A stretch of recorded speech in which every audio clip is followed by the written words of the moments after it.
আমি শাশ্বতী, আপনারা দেখছেন শাশ্বতীর রান্নাঘর।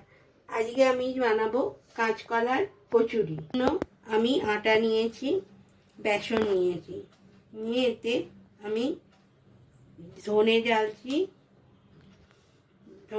মরিচ ঢালছি, একটু ঘি দিচ্ছি,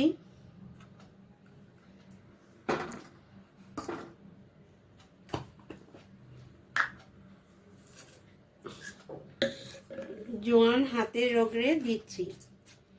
এবার কাঁচকলাকে আমি সেদ্ধ করে রেখেছি, এবার এক এক করে কাঁচকলাটা এতে দিয়ে দিচ্ছি।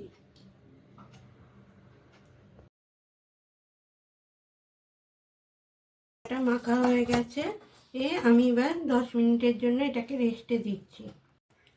পুরিগুলোর লেচি কেটে নিয়েছি, এবার আমি এগুলোকে বেলে নিচ্ছি।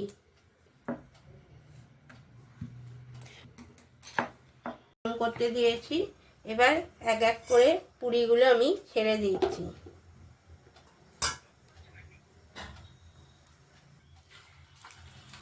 খুলে দিয়ে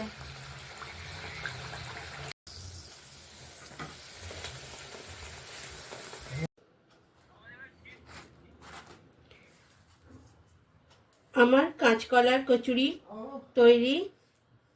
আমার রেসিপি যদি আপনাদের ভালো লেগে থাকে, লাইক, শেয়ার এবং সাবস্ক্রাইব করতে ভুলবেন না যেন।